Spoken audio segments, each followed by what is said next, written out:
Hi hello ನಮಸ್ತೆ ಸ್ನೇಹಿತರೆ. ಬೆಂಗಳೂರು ನಾಯ್ಡೂಸ್ ಕಿಚನ್ಗೆ ನಿಮ್ಮೆಲ್ಲರಿಗೂ ಮತ್ತೊಮ್ಮೆ ಸುಸ್ವಾಗತ.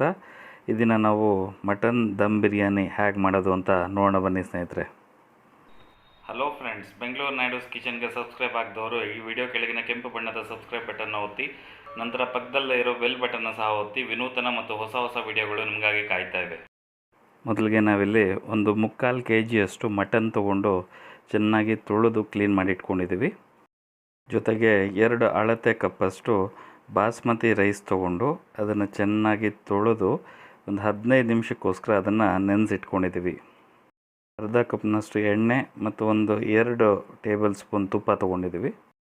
ಜೊತೆಗೆ ಏಲಕ್ಕಿ 2, ಲವಂಗ 2ರಿಂದ 3, ಚಕ್ಕೆ 1-2 ಸಣ್ಣ ಪೀಸು, ಅನಾನಸ್ ಹೂವು 1-2, ಸ್ಟೋನ್ ಫ್ಲವರ್ ಸ್ವಲ್ಪ, ಸ್ಟಾರ್ ಅನೀಸ್ 1, ಖಾರದ ಪುಡಿ 2 ಸ್ಪೂನು, ಅರಿಶಿನದ ಪುಡಿ ಅರ್ಧ ಸ್ಪೂನು, ಜೀರಿಗೆ ಪುಡಿ 1 table spoon, garam masala 1 table spoon, ಧನಿಯಾ ಪುಡಿ 1.5 ಟೇಬಲ್ ಸ್ಪೂನು ಮತ್ತು ರುಚಿಗೆ ತಕ್ಕಷ್ಟು ಉಪ್ಪು. ಜೊತೆಗೆ ಸೋಂಪು 1 ಟೇಬಲ್ ಸ್ಪೂನು, ಕಾಳುಮೆಣಸು ಸ್ವಲ್ಪ, ಬಿರಿಯಾನಿ ಎಲೆ 3, ಮತ್ತು ಬಿರಿಯಾನಿ ರೋಸ್ ವಾಟರ್ ಮತ್ತು ಕೇವಡ ಇದರ ಎಸೆನ್ಸು ಸ್ವಲ್ಪ ತೊಗೊಂಡಿದ್ದೀವಿ. ಇದ್ರ ಜೊತೆಗೆ 3 ಈರುಳ್ಳಿನ ಸಣ್ಣದಾಗಿ ಹೆಚ್ಚಿಟ್ಕೊಂಡಿದ್ದೀವಿ, 2 ಟೊಮೆಟೊನೂ ಹೆಚ್ಚಿಟ್ಕೊಂಡಿದ್ದೀವಿ, ಸ್ವಲ್ಪ ಪುದೀನ ತೊಗೊಂಡಿದ್ದೀವಿ, ಸ್ವಲ್ಪ ಕೊತ್ತಂಬರಿ ಸೊಪ್ಪು, 3-4 ಹಸಿಮೆಣಸಿನ್ಕಾಯಿ, ginger garlic paste 1.5 table spoon ಮತ್ತು 1 ನಿಂಬೆಹಣ್ಣು ಕಟ್ ಮಾಡಿ ಇಟ್ಕೊಂಡಿದ್ದೀವಿ ಸ್ನೇಹಿತರೆ. ಮೊದಲಿಗೆ ಒಂದು ಕುಕ್ಕರ್ ತೊಗೊಂಡೋದಕ್ಕೆ ಮಟನ್ನ ಸೇರಿಸ್ಕೊಳ್ಳೋಣ ಸ್ನೇಹಿತರೆ. ಅದಕ್ಕೆ 1 ಕಪ್ನಷ್ಟು ನೀರನ್ನು ಸೇರಿಸ್ಕೋಬೇಕು. ಒಂದು ಸಲ ಅದನ್ನು ಚೆನ್ನಾಗಿ ಕಲಿಸ್ಕೊಂಬೇಡ ಸ್ನೇಹಿತರೆ. ಇದಕ್ಕೆ ಸ್ವಲ್ಪ ಅರಶಿನ ಸೇರಿಸ್ಕೊಂಬೇಡ. ಅದ್ರ ಜೊತೆಗೆ ಶುಂಠಿ ಬೆಳ್ಳುಳ್ಳಿ ಪೇಸ್ಟನ್ನು ಸಹ ಸೇರಿಸ್ಕೊಳ್ಳೋಣ. ಉಪ್ಪು ಸಹ ಇದೇ ಹಂತದಲ್ಲಿ ಸೇರಿಸ್ಕೊಂಬೇಡ. ಇದನ್ನೆಲ್ಲ ಚೆನ್ನಾಗಿ ಒಂದು ಸಲ ಕಲಸಿಟ್ಕೊಂಡು ಮುಚ್ಚಳನ ಮುಚ್ಚಿ 3-4 ವಿಸಿಲ್ ಬರೋವರೆಗೂ ಇದನ್ನು ಮೀಡಿಯಮ್ ಫ್ಲೇಮಲ್ಲಿ ಚೆನ್ನಾಗಿ ಬೇಯಿಸ್ಕೊಂಬೋಣ ಸ್ನೇಹಿತರೆ. ಈಗ 3 ವಿಸಿಲ್ ಆಗಿದೆ, ನೋಡೋಣ ಬನ್ನಿ ಹೇಗಾಗಿದೆ ಅಂತ. ಒಂದು ಹಂತಕ್ಕೆ ಚೆನ್ನಾಗಿ ಬೆಂದಿದೆ ಇದು. ಇದನ್ನು ಒಂದು ಪಾತ್ರೆಗೆ ಶಿಫ್ಟ್ ಮಾಡಿಕೊಂಡು ಇದನ್ನು ಸಪ್ರೇಟಾಗಿ ಇಟ್ಕೊಂಬೋಣ. ಈಗ ಒಂದು ಕುಕ್ಕರ್ನ ಸ್ಟವ್ ಮೇಲೆ ಇಟ್ಕೊಂಡು ಅದು ಬಿಸಿ ಆದಮೇಲೆ ಎಣ್ಣೆ ಸೇರಿಸ್ಕೊಳ್ತಾ ಇದ್ದೀವಿ ಸ್ನೇಹಿತರೆ. ಅದರ ಜೊತೆಗೆ ಸ್ವಲ್ಪ ತುಪ್ಪನೂ ಸಹ ಸೇರಿಸ್ಕೊಳ್ಳೋಣ. ಎಣ್ಣೆ ಸ್ವಲ್ಪ ಕಾದ ಮೇಲೆ ಚಕ್ಕೆ, ಲವಂಗ, ಏಲಕ್ಕಿ ಇದನ್ನೆಲ್ಲ ಸೇರಿಸ್ಕೊಳ್ಳೋಣ. Stone flower ಸೇರಿಸ್ಕೊಳ್ಳೋಣ. ಇದರ ಜೊತೆಗೆ ಸೋಂಪು ಸೇರಿಸ್ಕೊಳ್ಳೋಣ. ಕಾಳುಮೆಣಸು ಸಹ ಸೇರಿಸ್ಕೊಳ್ಳೋಣ. ಬಿರಿಯಾನಿ ಎಲೆ ಸಹ ಸೇರಿಸ್ಕೊಳ್ಳೋಣ. ಇದನ್ನೆಲ್ಲ ಚೆನ್ನಾಗಿ 1-2 ನಿಮಿಷಗಳ ಕಾಲ ಸ್ವಲ್ಪ ಹುರ್ಕೊಳ್ಳೋಣ ಸ್ನೇಹಿತರೆ.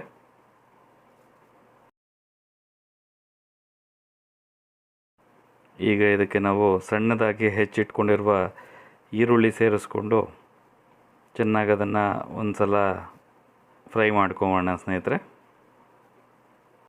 ಬಿರಿಯಾನಿಗೆ ತುಂಬ ಮುಖ್ಯವಾಗಿ ಈರುಳ್ಳಿ ಚೆನ್ನಾಗಿ ಫ್ರೈ ಆಗಬೇಕು. ಸೊ ಹಾಗಾಗಿ ಇದನ್ನು ಚೆನ್ನಾಗಿ 2-3 ಒಂದು ಕೆಂಪು ಬಣ್ಣ ಬರೋವರೆಗೂ ಇದನ್ನು ಫ್ರೈ ಮಾಡ್ಕೊಳ್ಳೋಣ. ಈಗ ನೋಡಿ, ಈಗ ಚೆನ್ನಾಗಿ ಬೆಂದಿದೆ. ಇದಕ್ಕೆ ನಾವು ಸ್ವಲ್ಪ ಜಿಂಜರ್ ಗಾರ್ಲಿಕ್ ಪೇಸ್ಟನ್ನು ಸೇರಿಸ್ಕೊಳ್ತಾ ಇದ್ವಿ ಸ್ನೇಹಿತರೆ. ಸ್ವಲ್ಪ ಇದನ್ನು ಒಂದು ಮಿಕ್ಸ್ ಕೊಟ್ಬಿಡೋಣ ಚೆನ್ನಾಗಿ. ಇದಕ್ಕೆ ಈಗ ಹಸಿಮೆಣಸಿನ್ಕಾಯಿ ಸೇರಿಸ್ಕೊಳ್ಳೋಣ ಸ್ನೇಹಿತರೆ. ಹಸಿಮೆಣಸಿನ್ಕಾಯಿ ಸೇರಿಸಿ ಮತ್ತೆ ಒಂದು ಸಲ ಮಿಕ್ಸ್ ಮಾಡ್ಕೊಳ್ಳೋಣ. ಮತ್ತು ಇದ್ರ ಜೊತೆಗೆ ಟೊಮ್ಯಾಟೊ ಸಹ ಇದೇ ಹಂತದಲ್ಲಿ ಸೇರಿಸ್ಕೋಬೇಕಾಗುತ್ತೆ ಸ್ನೇಹಿತರೆ. ಟೊಮೆಟೊ ಸೇರಿಸಿದ ನಂತರ ಚೆನ್ನಾಗಿ ಇದನ್ನು ಮಿಕ್ಸ್ ಮಾಡಿ 3-4 ನಿಮಿಷಗಳ ಕಾಲ ಇದನ್ನು ಫ್ರೈ ಮಾಡ್ಕೋಬೇಕಾಗತ್ತೆ. ಈಗ ಇದಕ್ಕೆ ಸ್ವಲ್ಪ ಉಪ್ಪನ್ನು ಸಹ ಸೇರಿಸ್ಕೊಂಬೋಣ. ಉಪ್ಪು ಸೇರಿಸೋದ್ರಿಂದ ಈ ಟೊಮ್ಯಾಟೊ ಮತ್ತು ಈರುಳ್ಳಿ ಭಾಳ ಬೇಗ ಫ್ರೈ ಆಗುತ್ತೆ. ಈಗ ಇದಕ್ಕೆ ಪುದೀನ ಸೊಪ್ಪನ್ನು ಸೇರಿಸ್ಕೊಂಬೋಣ. ಹಾಗೆ ಕೊತ್ತಂಬರಿ ಸೊಪ್ಪನ್ನು ಸಹ ಸೇರಿಸಿ ಚೆನ್ನಾಗಿ ಒಂದು ಸಲ ಕಲಿಸ್ಕೊಂಬೋಣ. ಈಗ ಇದೆಲ್ಲ ಚೆನ್ನಾಗಿ ಬೆರೆತಿದೆ. ಇದಕ್ಕೀಗ ನಾವು ಜೀರಿಗೆ ಪುಡಿ ಸೇರಿಸ್ಕೊಂಬೋಣ. ಧನಿಯಾ ಪುಡಿನೂ ಸೇರಿಸ್ಕೊಂಬೋಣ, ಖಾರದ ಪುಡಿನೂ ಸೇರಿಸ್ಕೊಂಬೋಣ, ಹಾಗೆ ಗರಂ ಮಸಾಲನೂ ಸೇರಿಸ್ಕೊಂಬೋಣ. ಎಲ್ಲವನ್ನು ಒಂದು ಸಲ ಚೆನ್ನಾಗಿ ಮಿಕ್ಸ್ ಮಾಡ್ಕೊಂಬೋಣ ಸ್ನೇಹಿತರೆ. ಲಿಡ್ ಕ್ಲೋಸ್ ಮಾಡಿ ಇದನ್ನು 3 ರಿಂದ 4 ನಿಮಿಷಗಳ ಕಾಲ ಬೇಯಿಸ್ಕೊಳ್ಳೋಣ. ಈಗ ನೋಡಿ ಆಗಿದೆ ಇದು. ಇದನ್ನು ಮತ್ತೊಮ್ಮೆ ಚೆನ್ನಾಗಿ ಕಲಿಸ್ಕೊಂಬೋಣ. ಕಲಿಸ್ಕೊಂಡು ಇದಕ್ಕೆ ನಾವು ಮೊದಲೇ ಬೇಯಿಸಿ ಇಟ್ಕೊಂಡಿದ್ವಲ್ಲ ಮಟನ್ನ ಫುಲ್ಲು ಸೇರಿಸ್ಕೊಂಬೋಣ ಸ್ನೇಹಿತರೆ. ಎಲ್ಲ ಮಸಾಲೆಗಳು ಮಟನ್ಗೆ ಚೆನ್ನಾಗಿ ಹಿಡ್ಕೊಳ್ಳೋಂಗೆ ಚೆನ್ನಾಗಿ ಕೆಳಗಡೆಯಿಂದ ಒಂದು ಸಲ ಕಲಿಸ್ಕೊಂಬೋಣ. ಈಗ ಇದಕ್ಕೆ ಮೊಸರನ್ನು ಸಹ ಸೇರಿಸ್ಕೊಂಬೋಣ.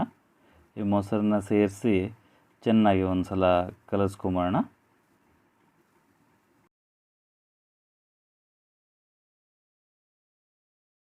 ಈ ಬಿರಿಯಾನಿ ತುಂಬ ಅರೋಮ್ಯಾಟಿಕ್ಕಾಗಿ ಬರಬೇಕು ಅಂತ ನಾವು ಇದಕ್ಕೆ ಸ್ವಲ್ಪ ಈ ಕೇವಡ ವಾಟರ್ನ ಸೇರಿಸ್ತಾ ಇದ್ದೀವಿ.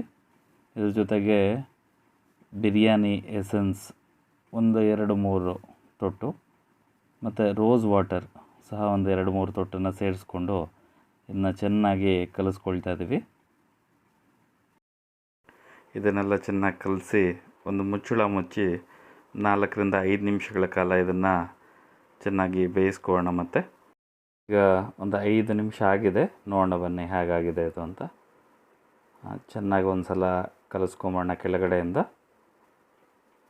ಮಸಾಲೆಗಳೆಲ್ಲ ಚೆನ್ನಾಗಿ ಹಿಡ್ಕೊಂಡಿದೆ ಮಟನ್ಗೆ. ಈಗ ಇದೇ ಹಂತದಲ್ಲಿ ಇದಕ್ಕೆ ನಾವು ನೆನೆಸಿಟ್ಕೊಂಡಿರೋ ಅಕ್ಕಿನೂ ಸಹ ಇದಕ್ಕೆ ಸೇರಿಸ್ಕೊಳ್ಳೋಣ.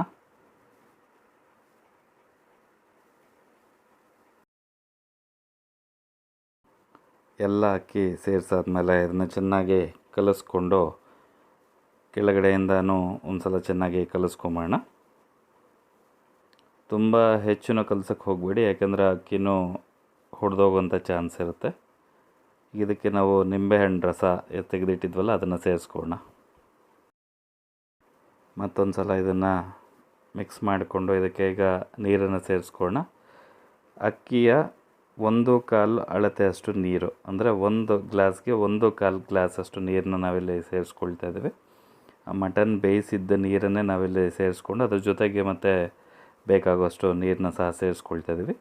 ಇದನ್ನೆಲ್ಲ ಸೇರಿಸಿ ಒಂದು ಸಲ ಚೆನ್ನಾಗಿ ಇದನ್ನು ಕಲಿಸ್ಕೊಂಡು ಇದೇ ಹಂತದಲ್ಲಿ ಉಪ್ಪು ಮತ್ತು ಖಾರ ಇದನ್ನೆಲ್ಲ ನಿಮಗೆ ಬೇಕಾದರೆ ಅಕಸ್ಮಾತ್ ಅದನ್ನು ಸಹ ಸೇರಿಸ್ಕೊಂಡು ಚೆನ್ನಾಗಿ ಕಲಿಸ್ಕೊಳ್ಳೋಣ ಸ್ನೇಹಿತರೆ. ಉಪ್ಪು ಖಾರ ಎಲ್ಲ ಸರಿಯಾಗಿ ಅಡ್ಜಸ್ಟ್ ಆದಮೇಲೆ ಇದನ್ನು ಮತ್ತೆ ಒಂದು ಸಲ ಫೈನಲ್ಲಾಗಿ ಕಲಿಸ್ಕೊಂಡು ಒಂದು ಮುಚ್ಚಳ ಮುಚ್ಚಿ ಹೆಚ್ಚು ಕಡಿಮೆ ಒಂದು 10 ರಿಂದ 12 ನಿಮಿಷಗಳ ಕಾಲ ಹೈ ಫ್ಲೇಮಲ್ಲಿ ಇದನ್ನು ಬೇಯಿಸ್ಕೋಬೇಕಾಗತ್ತೆ. ಮಧ್ಯ ಮಧ್ಯ ಒಂದು ಸಲ ಕಲಿಸ್ಕೊಳ್ಳೋದು ಒಳ್ಳೆಯದು ಸ್ನೇಹಿತರೆ. ಒಂದು 12 ನಿಮಿಷ ಆಗಿದೆ, ಬನ್ನಿ ನೋಡೋಣ ಹೇಗಾಗಿದೆ ಅಂತ.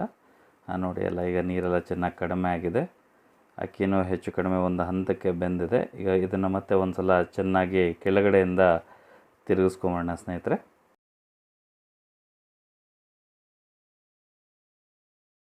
ಈಗ ಬಿರಿಯಾನಿನ ದಮ್ಗೆ ಹಾಕೋಣ ಸ್ನೇಹಿತರೆ. ಮೊದಲು ಕುಕ್ಕರ್ ಮೇಲೆ ಒಂದು ಮುಚ್ಚಳನ ಮುಚ್ಚಿಟ್ಟು ಗ್ಯಾಸ್ ಸ್ಟವ್ ಮೇಲೆ ಒಂದು ತವಾನ ಇಟ್ಕೊಳ್ಳೋಣ ಸ್ನೇಹಿತರೆ. ಈ ತವಾ ಬಿಸಿ ಆದಮೇಲೆ ಇದ್ರ ಮೇಲೆ ನಮ್ಮ ಕುಕ್ಕರ್ನ ಇಟ್ಟು ಮತ್ತು ಅದ್ರ ಮೇಲೆ ಒಂದು ಭಾರವಾದ ವಸ್ತುವನ್ನು ಇಡ್ತಾಯಿದ್ದೀವಿ. ಇದನ್ನು ಹೆಚ್ಚು ಕಡಿಮೆ ಒಂದು 20 ರಿಂದ 25 ನಿಮಿಷಗಳ ಕಾಲ ದಮ್ಗೆ ಹಾಕೋಣ ಸ್ನೇಹಿತರೆ. ಒಂದು 25 ನಿಮಿಷ ಆಗಿದೆ, ತೆಗೆದು ನೋಡೋಣ ಬನ್ನಿ ಸ್ನೇಹಿತರೆ ಹೇಗಾಗಿದೆ ನಮ್ಮ ಬಿರಿಯಾನಿ ಅಂತ. ನೋಡಿ, ಅದ್ಭುತವಾದ ಮತ್ತು ತುಂಬ ರುಚಿಕರವಾದ ಬಿರಿಯಾನಿ ಸಿದ್ಧವಾಗಿದೆ. ಬಹಳ ಅದ್ಭುತವಾಗಿ ಬಂದಿದೆ, ವಾಸನೆ ಅಂತೂ ತುಂಬ ಚೆನ್ನಾಗಿ ಬರ್ತಾಯಿದೆ. ಇದನ್ನು ಈಗ ಒಂದು ಸರ್ವಿಂಗ್ ಪ್ಲೇಟ್ಗೆ ತಗೊಳ್ಳೋಣ ಬನ್ನಿ ಸ್ನೇಹಿತರೆ. ಬಿಸಿ ಬಿಸಿಯಾದ ತುಂಬ ರುಚಿಯಾಗಿರುವ ಮಟನ್ ದಮ್ ಬಿರಿಯಾನಿ ಸವಿಯೋದಕ್ಕೆ ಸಿದ್ಧವಾಗಿದೆ. ನೀವು ಮನೆಯಲ್ಲಿ ಮಾಡಿ ನೋಡಿ ಸ್ನೇಹಿತರೆ, ಮತ್ತು ನಿಮ್ಮ ಅಭಿಪ್ರಾಯಗಳನ್ನ ನಮಗೆ ಕಾಮೆಂಟ್ ಬಾಕ್ಸ್ನಲ್ಲಿ ಹಂಚ್ಕೊಳ್ಳಿ. ಈ ವಿಡಿಯೋ ನೋಡಿದ್ದಕ್ಕೆ ಧನ್ಯವಾದಗಳು ಸ್ನೇಹಿತರೆ.